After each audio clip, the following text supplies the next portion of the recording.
says live on my screen now. Yeah, looks like it. Hello, everyone, and thank you for joining us. We are going to be talking about scaling compliance without scaling your team. I am Jara Rowe. I am the marketing manager at Trava. And before I pass it on to the other team of my experts, I just want to go ahead and do some housekeeping things. We will have a time for a Q&A at the end. Sorry, it was playing on my other screen. We will have time for a Q&A at the end. We have about 45 minutes scheduled for this. And the recording will live on our LinkedIn page after the fact. So if you have to jump off, you'll be able to watch the recording then. And I will have a couple of resources that I will share in the comments throughout as well. So I will go ahead and pass it on to my team of experts, Dan and Marie. Hi, everyone. Thanks for joining us this morning. Dan Catt, CEO over here at Travis Security. We've been around for about 5 years now. And during that time, we've helped hundreds of organizations with their compliance and security objectives, whether that's designing, building, testing, managing their compliance programs. We've helped in a variety of different ways.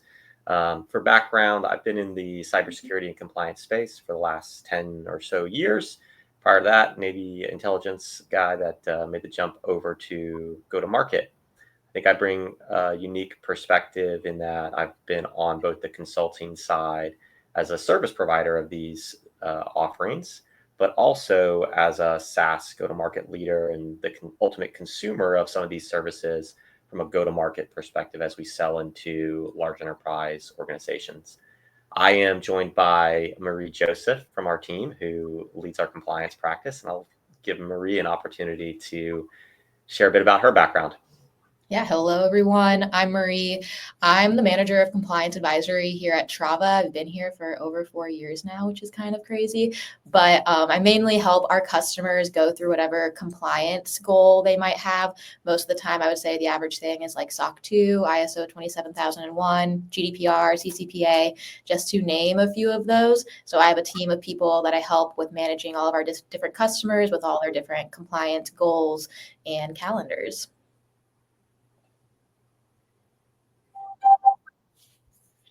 So as I mentioned, we have a lot of expertise and experience in helping a variety of organizations, whether you're SaaS, manufacturer, healthcare organization, achieve your compliance objectives. And sort of ultimately what we are seeing and what we wanted to talk about today is, look, compliance isn't optional from a regulatory perspective, from a consumer perspective, from a customer trust perspective. It's not an option anymore. We're seeing boards, insurers, regulators, they want continuous proof of control effectiveness from the service providers that are achieving these compliance certifications. Whether that is something like the SEC cyber rule, New York DFS, we're seeing an increase in privacy laws taking place in and around the US. We're seeing European AI acts, right? So there's just this large list of an ever-growing compliance requirement. And as early stage organizations that are going to market, it's becoming increasingly more difficult to navigate those changes and regulatory requirements. So from a why does it matter perspective, I think ultimately you see the expansion of frameworks and the evolution of these regulations. Fines and penalties are a real risk, right? Whether it's the EU AI Act or HIPAA compliance, or a limitation from a business perspective in your ability to navigate deal cycles, acquire new enterprise customers, and slowing down that sort of cycle. We naturally want to avoid that as go-to-market organizations. Not to mention this concept of AI and the risks that are emerging from the adoption of AI within organizations, whether it's a service provider that's bringing an AI platform to market or an AI solution to market, or you're the consumer of those services from a corporate perspective. We're seeing more and more demand for governance and risk management as it relates to AI. And I think one of the things that we see on a fairly frequent basis, and if you look at some of the stats out there, teams are being asked to manage compliance and build compliance programs with limited teams now more than ever. And in fact, I think the latest stat that I saw was 63% of compliance teams say that they don't have the in-house expertise to meet the current requirements. And so they're looking at ways to add additional capability, expertise, and capacity to their teams without just a pure linear function of adding additional staff to those teams. Marie, I'm curious, like, do you have a perspective on that? Or you're engaging with a lot of these organizations? What are your thoughts on that piece? Yeah, I would definitely say people are, or a lot of businesses are kind of not having maybe the bandwidth or the amount of like headcount within their business to have someone as an expert, which is why sometimes our customers really come to us, is to have that in-house type of help at a lower cost and just for budget purposes. So I definitely see that coming around a lot. Awesome. I appreciate that. So let's talk a little bit about why it's harder than ever to stay compliant. I think if you look at 2024, 2025, it's just been a tsunami of changes that have happened across the compliance landscape. In fact, I don't think I can recall a time where there were more changes to the compliance frameworks that organizations are having to navigate than the last couple of years, right? And you see that, as I mentioned, privacy laws are coming into effect. I think the last count that I saw was there are 8 new privacy laws that went into effect over the last year. HIPAA's making changes to their program. CMMC is going live, and the requirements around level 1 and 2 going into effect this year. PCI DSS are having changes. The adoption of AI governance, both from a EU perspective with the AI EU Act, and then the adoption of the release of ISO 42001, as well as like the NIST AI framework, right? So there's just this crazy, massive landscape that is becoming more and more important for organizations that are going to market to navigate. And you can see there from Drata, one of our partners, on average, companies are having to manage 13 compliance frameworks as they go to market from a compliance perspective, which is critically important for many of our customers who are early stage SaaS organizations. So one of the things that we wanted to leave you with today are some strategies around preparing for your compliance journey, things that you can be prepared for, and then how we are working with organizations to best manage and create scale for their compliance programs as they go to market. Marie, do you have a perspective on this? Yeah, I definitely do. And I think it'd be good to now talk about some of the realities that come into play when it comes to compliance and what we're really seeing from the day-to-day challenges and why people really come to us for help. Because I know we mentioned that people don't have really the headcount in some cases. So that's kind of why they partner with Trava in that sense. But I would say some of the realities can kind of be grouped into maybe 3 different groups. One, and it's probably the best case scenario, is people come to us just in preparation for not knowing what to be not to come or anything. So they might come to us just with the drive or knowing that it's going to come down the line at some point that someone asks them to be SOC 2 compliant, or with the privacy concerns of knowing where they do business, like GDPR or CCPA. So I would say that's always the best case because it gives you time and not the rushed feeling of getting you to get to that security aspect. And then it also allows you to build with security in mind, which is also a better case scenario.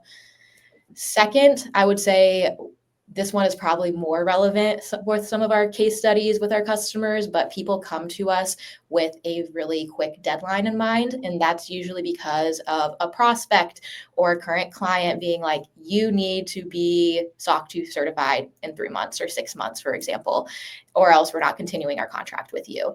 A lot of the drive, I would say, comes more so from prospects and wanting that the customer themselves, like wanting to grow into a larger market space.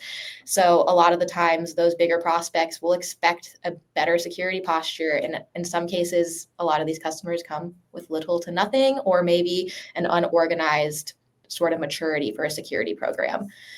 And then third, I would say a lot of other people come just already having the certification, but wanting the assistance of that general upkeeping of their already existing program.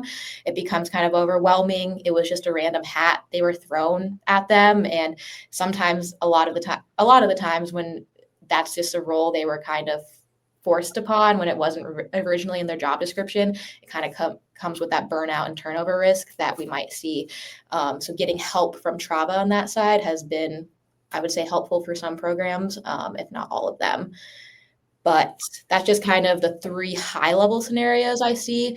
And just because a customer comes to us, I always like to reiterate that it doesn't mean that their team is like a bad team, but it's just due to that insufficient resources and competing priorities. Like I said, it's just a hat they were given, so no one really wants to. Usually people, I'm going to be honest, usually people don't want to wear the security and compliance hat that come to us. So that's why partnering with Trava is always a better mindset, because then that risk and responsibility is somewhat given off to like us and not on their shoulders.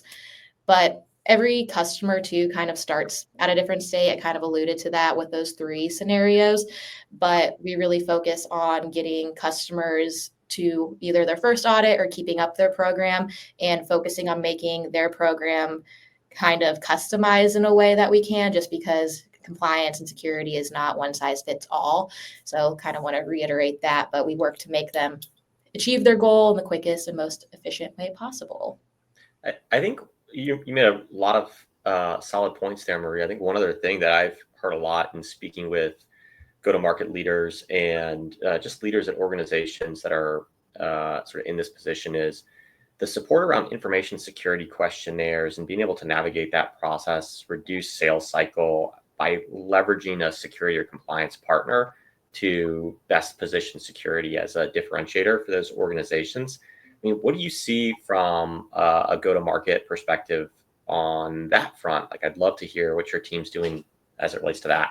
Yes, that's a great question to bring up, because I would see there's been such a large uptick of people wanting assistance with those security questionnaires. And I'm sure some of you on this call probably get a lot of those or see them come through and do not enjoy them. But with having someone partners like Trava, we're able to answer a lot of those questions on your behalf, just because we're built into your program. We helped you build your program, so we easily know the answers. So I would say we've helped a lot of people in the past and still are today, where we fill those out, because no one really wants to fill out 100 plus questions on their own. They're tedious and not fun. And even with the certification, I would say sometimes people think getting the certification shouldn't mean any more questions anymore. But I would say there's been kind of a larger tick of people still wanting a questionnaire filled out too, just because the security, like the cybersecurity threats are just ever growing and changing, where they just want another layer of assurance. Yeah, and I think what I'm starting to see in the market is there's naturally AI agents that are being developed, and tooling and AI is a great force multiplier for organizations that are using compliance to sell into large enterprise organizations. The feedback I'm seeing from the market is tooling is great. Human in the loop is a critical piece as well. And curious, like, what you hear from individuals on the ground, like, how does that translate? Yeah, I would say that AI piece of it, when it comes into especially those security questionnaires, is very beneficial. But that's also depending on the tooling that you're using. A lot of GRC tools and ones that we partner with have that AI capability and are building it out, where it just is making your life easier. Everything you're basically dumping into your GRC and compliance tool help to automate those security questionnaires going forward, which is saving you time and money and like also making you probably hopefully close some of those major deals. So you could naturally do this as an individual at an organization, right? It's a collateral responsibility. Maybe you're an FTE, but what does like managed compliance really mean for the individual that's responsible for maintaining a continuous compliance program? Yes, very good question too. So managed compliance, we at Trava, we do call it CAS, so compliance as a service. So you might hear me reference it as one or the other.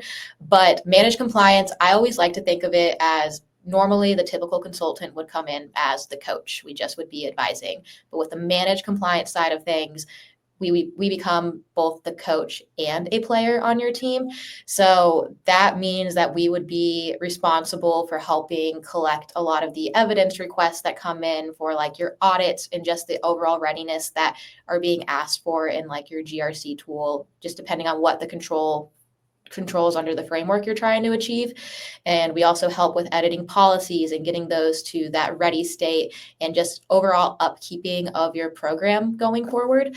So the managed piece is we build the program and then continue to monitor that program then going forward that we built. So that's kind of where like a continuous readiness piece comes into play. We helped you build it and now let's keep it going. And just kind of reiterating from what I said earlier, there is no like right size program. So we usually have to custom build it in some sense, just depending on your budget for the security program. Some things we'll have to keep manual, some things we can automate. And that just also matures, I would say, as customers go on with us because they can start maybe having more of a security budget to automate some of the pieces. But we try to take off some of that responsibility on you so that you don't have to fully manage all those tools and collect the compliance items for them. So like collecting different sort of logs and screenshots for those items. Yeah, I think that less lift piece from your team is particularly important in sort of the feedback that we see from the market is one, if I'm a CTO at an early stage SaaS company or even a SaaS company that's scaling up, do I really want my engineering team focused on compliance and the technical evidence collection or monitoring that goes along with that? Or would I prefer for them to continue to push code and drive product forward, enabling revenue through that particular function? And categorically, the answer that we've seen is yes, if cost is aligned with the return that we are getting with driving our compliance program forward. Absolutely. I think the other piece that we run into is organizations that may be a little bit larger think of managed compliance as, hey, ownership of a specific function within the GRC, the governance, risk, and compliance function, or the security function at large, and looking at a way to offload a specific function within their org chart as it relates to managed compliance, ultimately with the objective of better operational efficiency, cost savings in an environment that's, again, what we see is driving towards operational efficiency to better realize ROI on your dollars that are driving revenue functions. I think there's also the intangible of freeing up your team's time and the culture building that goes along with that. I'm sure I have to imagine that you've got some personal experience with people that have commented on how much more free time they've gotten as a result of working with your team. Like, do you have any fun stories around that? Yeah, I definitely think I would have some fun stories. I can talk about that briefly too on the next slide. And one thing I do want to reiterate too that you're kind of alluding to, Dan, was just we're really here to like support and enable your internal team, like takes on some of the responsibilities, but our goal is also not to replace people on your team. We're here to take off some of that lift, like you said, like give them back some of that free time. A lot of the times we work closely with engineers, so letting them go back to the part of the job they like, basically. But I do want to talk about one of our success stories, I would say. So, briefly talk about Campfire Learning. They are a SaaS company that targets the education space and really focus on content management and creation for the educational area. So, in that field, you would definitely expect that the data that they're handling is probably going to be usually PII or children's data that they might come across, which would have a lot of security and privacy concerns at play here. So that is something that they came to us like on their mind in considering, but I would say the driving factor is once again a large prospect really wanting them to be type 1 and type 2 for SOC 2 and have that certification in hand with a really quick date. So that gave us about 6 months of to get that completed for them. So we worked closely with the Campfire Learning team to help them achieve that goal so that they could hopefully land that large prospect.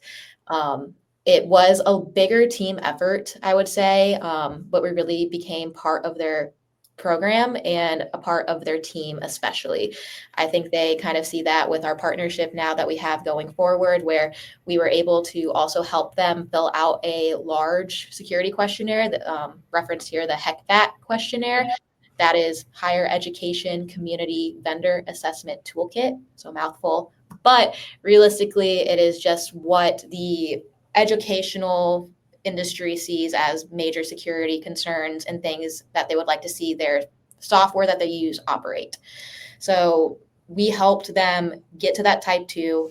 I would always like to reiterate too that though the first certification is usually harder, it takes a lot longer. It feels really overwhelming in some cases. We try to take as much of that feeling off of you. But then as we get to that built program, the next audit and the next audit should become easier and easier going forward.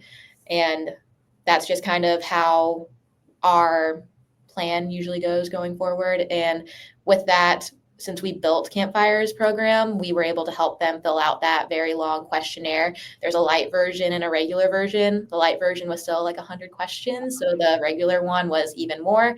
But we got that filled out because we were a part of their program, so it was easy for Trava to do it on behalf of the customer, and that would also save their team a whole bunch of time as well. Yeah, and I think one of the things I love about this story is how we became a part of the Campfire team. We helped them build a sustainable and manageable program. We're still working with them, but the big takeaway from my perspective is we enabled them to be the hero. We were a supporting structure in sort of their journey. But it's Campfire's program, and they're positioned now to be able to effectively navigate some of the compliance and security hurdles that inevitably happen as part of their deal cycle. And so we've set up Rodney and his team as sort of the heroes in their story and the journey associated with that, which we want to be in the background. And I think the piece that is long-term going to be super valuable for them is the implementation of their GRC platform and the orchestration of all the activities that happen in that to make them really successful for the long term through a governance type capability. Yeah, agreed on that. And also with that GRC tool in mind too, and thinking about the type of data they handle, it'll make it easier for them to add on those additional frameworks that they're going to be asked about. Because like I was saying, they handle a lot of very important data where it's like children's data, especially where if they needed to go into things like COPA or something, they could already see some of the overlap that they worked on with their SOC 2 program as they expand more into the security and privacy space, because they're definitely going to be asked for more. And that is such a critical point, right? So organizations that are building a strategic approach to compliance, I think one of the hacks or the enablers of success that I've heard you talk about is sort of building a unified control library. And I have to imagine that the GRC platforms are a critical part of that. Yes, they definitely help with the overall management of the program. It is probably the perfect crutch to make sure you're not really missing due dates, because I mean, we can only do so much as a person to be like, hey, here's your reminder. So like having the automation behind a GRC tool that automatically collects some of that evidence for you, along with the human factor as well that Trava is offering, really helps keep that program going. And then also seeing that overlap of any of the frameworks that get thrown your way. Yeah. Are there any other pointers that you would give organizations that are thinking about compliance and security from a go-to-market and a holistic perspective, that they know they're going to have additional requirements that you just love to share with the community? Yes, of course. I would say something to keep in mind is just to start focusing on security and privacy as soon as you can. It's always easier to say, it's easier to build your product around the things instead of doing it further down the line and trying to put it into something that was already very much built for like 5 or 10 years. So that is something, if you have the ability to plan for it without having that rush, that is usually a better case scenario. So you might as well start making a plan or start seeing if you can budget it in, especially if you are handling certain types of data. You can usually tell if like any of those frameworks are going to be heading your way depending on the data that you handle. So one good thing you could do if you don't do it already is just starting a data inventory, knowing what you collect. And if you have questions of, I don't know if security and privacy is really relevant, then I mean, partnering with Trava is always a good solution too. Yeah, I love the shameless plug there, Marie. What maybe before we get into talking about our solution, any other areas that you think are, hey, just like accelerators as you think to formalize a program like this, whether it's technology, process, like centric? Yes, I would say technology is usually pretty big.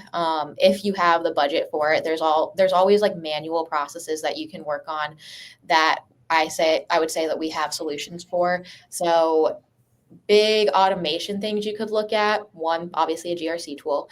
The GRC tool has different integrations typically that you would be able to pull in things from like your cloud environment, your ticketing systems, maybe another solution where you're doing access reviews, or also HR. HR has a lot of items that you have to focus on for compliance. So any of those types of tools are really good to start taking a closer look at of, do we even have the security features enabled? I would say that's a big thing that comes across like with cloud environments is people don't even have security like features enabled, but it's included in their package, but they're just not utilizing them, and making sure they have different like logging and audit logging on, and different types of threat alerts and other alerting enabled. Those are things that sometimes I see not even configured correctly. So those are always a good thing to think about too. And then sometimes if things aren't able to have a technical solution or automation like that, just looking into how can we manually start analyzing what our current structure looks like. So do you even have a network diagram? It's really just starting like documenting what you currently have, your current structure, and where you're lacking. That's kind of my best case scenario. And I have to imagine if that sounds like a daunting task, that you would like working with a partner like Trava Security and members of Marie's team, and that's where our compliance as a service offering comes into play. And it's the combination of the technology, whether it's Drata, Vanta, Secure Frame, pick the GRC platform that works best for you, working with an auditor. So leveraging a company like Trava to act as your primary point of contact with the auditor organizations, and then helping you with the continuous monitoring piece, and turning these ideas into actionable steps for organizations, ultimately getting you to compliance faster and with less risk of maybe some side branches along that journey, right? And you can see there, if you want to work with an organization like Trava that's enabling you to focus on the growth of your product or your business and sort of offloading some of the compliance requirements that go along with that, we're always happy to have conversations about those capabilities. Anything you would add there, Marie? I don't think so. I think we covered it all. So I'd just be repeating myself. Appreciate it. Yeah. All right. Well, I think that's all we have prepared for today. Happy to answer any questions from the audience. All righty. I'm going to go ahead and remove the slideshow. And I actually do have a couple of questions that came in before we went live. So the first one is, how can these services, as in managed compliance or CAS, save costs compared to building an in-house compliance team? Want me to take that one, Dan? Yeah, I'd love to hear it from the practitioner perspective. Yeah, exactly. Okay. So I can think of a couple things that would come to my mind on like cost saving perspective for in-house. First one would be that additional headcount. Usually someone in that role, like the salary that you would need to pay them would be very significant compared to what you would pay someone at like a services type of industry. So like with Trava. So that's usually one of the bigger cost savings with not having like an in-house headcount basically. And then also saving you just not having that one particular role. Like you could hire someone else like with various knowledge. And then I would also say cost savings of like having us in like the services side would be that. Oh no, I forgot what I was going to say. The other cost one would be that we would evaluate your current structure. So then we will make sure that you aren't having like overlapped in tools. So we would also be able to downsize on the amount of like tooling and like automation that you might be buying. So like if there's overlap on where you're doing vulnerability scans versus like risk management and like your ticketing system, if you have different project management ones, you don't have to have such a large toolkit. Basically, we could limit how many tools you're using in that sense. So that also has been something I've experienced where we help them save costs on that, along with like different partnerships we might have too. So I would say also I've seen like with like our different partnered external auditors and like internal audits that you might be outsourcing, we've also seen cost savings in those areas. Yeah. So Marie, I think just like to paraphrase, one, there's the hard costs that are associated with adding FTEs to the Campfire story. Rodney and team saw about a 75% cost reduction in what they would spend on a GRC expert.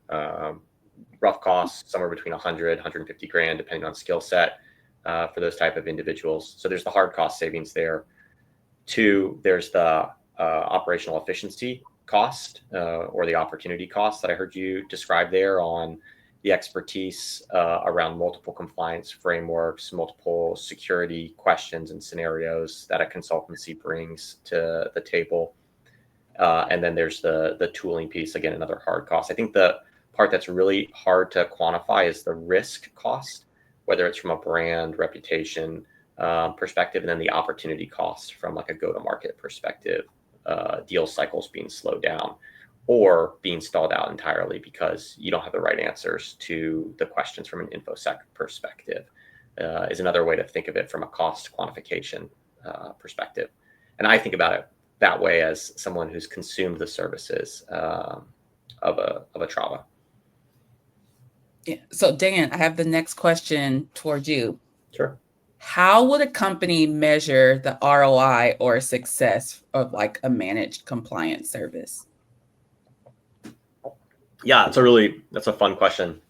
I think it comes back to sort of those three categories I talked about, right? There's the hard operation, there's the hard financial cost from a people perspective alone, the tool perspective alone. Then there's the opportunity cost from a deal perspective. The way we think about it from a go-to-market perspective is, hey, are we reducing sales velocity? Are we helping you close deals faster? Are we helping you navigate information security questionnaires or clarification calls, and putting you in a position to close more deals? In fact, like we had a really fun. I was with one of our customers last week in Chicago, and he came up to me and he was singing the praises of one of our consultants that participated in an InfoSec call with a large customer, marquee customer for their business. She basically gave an intro to her background. She provided an explanation of the engagement model, what was in place today at the customer site, and what their progress had been, and shut down any concerns from an InfoSec perspective. And it was awesome. I had the opportunity to be there. The CEO came over and chatted with me and said like, hey, this is a force multiplier for us. It's accelerating our velocity. It has effectively removed any sort of concern and established an incredible amount of trust with the customer. So we see it from that perspective as well. So revenue dollars that are activated and hard costs that are limited. All right, Marie, next question for you. What ongoing task do you handle versus like Trava versus what the company or customer still needs to do? Great question too. And in some cases, it might differ just depending on the access level that the company is willing to give us. So always keep that in mind too. But realistically, we try to get access to any systems that we can just to help you with monitoring your compliance initiatives. I would say one thing we easily take off your plate is anything in regards to like risk management and some sort of vulnerability management typically, and then also just the ongoing maintenance of the compliance program. We then are able to take off the lift and making sure all your policies are done, checking in on like access reviews. But there always needs to be a champion within your organization that is kind of the overall like risk owner and responsible for it at the end of the day, even though Trava is doing ultimately all the work for you in that sense. I would say the biggest thing that a customer is still responsible for with these types of programs is any sort of technical configuration that might come into play. We can't really build or rebuild or tweak any of your software that might already exist, especially like within your cloud environment, but we can give you guidance on if you were to make this minor change, major change, it could lead to a better security posture and especially help with your compliance initiative. So that's usually something I would say the bigger thing that your company would still handle. And then another thing would be just making sure that you're also leading with security happy type of mindset to make sure your employees are also engaging with your compliance efforts. So it's really a whole company effort. So they have to make sure, are these policies that we created for you, is your company going to be okay with them? Like, are people going to be acceptable of some of these changes? Because they are usually a process change and a habit change in your team. So just making sure that even though we build the program, is it accommodating to your people? Yeah. And Marie, like the change management piece is super important, especially as organizations grow, right? And I think there's a significant amount of value that your team delivers on sort of the why this is happening and how to message that to the organization and the benefits that they're going to see. Because sometimes it can feel restrictive, right, to the end recipient of some of these changes. Yes, it definitely can be a little overwhelming. And I would say it's another one of those things that keeps people up at night of, is this going to be accepted? But we try to not make them be like any sort of major change. Hopefully it's something, the habit will grow upon your team is usually how I convey it. Yeah. Fantastic. All right. If there are any other questions that anyone has, please feel free to leave them in the comments. But before we wrap up, Dan, Marie, if you could drive home one thing from this conversation, what would it be? Marie, do you have something off the top of your head? I think I've talked about it a couple times, but if you are considering, I mean, you're here at this webinar, but if you're considering that you might have any sort of like compliance need or drive, just start now, because every day you waste trying to figure out, is this framework applicable to me? Do I even need to think about security and privacy? Is a day wasted because there could be a prospect or current client that comes asking tomorrow for you to be ready in 3 months. And you don't want to lose out on that opportunity because it is a business drive at the end of the day. Mm-hmm. Yeah, I think for me, it's, hey, there's probably a couple of takeaways. Like one, the landscape is changing. I don't expect the landscape to stop changing, right? We're seeing technology adoption more than ever. We're seeing changes within the compliance regulatory landscape continuing to happen based off of those tech innovations. So having a plan in place, having a partner that you can rely on to navigate those changes, super important. But ultimately, sort of the combination of the two is where we see the most success for our customers that are really focused on, hey, how do we drive operational efficiency? How do we scale our program without hard dollar costs? And then how does that impact our go-to-market from a holistic and from a strategic perspective? That's the part that I would think that I think is the big takeaway here. Great. Okay, so for everyone tuning in, if you are thinking that managed compliance is something that you need or are thinking about, I shared a resource that's 5 signs you need managed compliance. If you're watching this live, it's in the comments. If you're watching this recording, it's in the comments or in the description. But Trava is here to help you. And thank you for joining us. Thanks, Jara. Thanks, Marie. Thank you. Fun chatting with y'all. Thanks, everyone out there.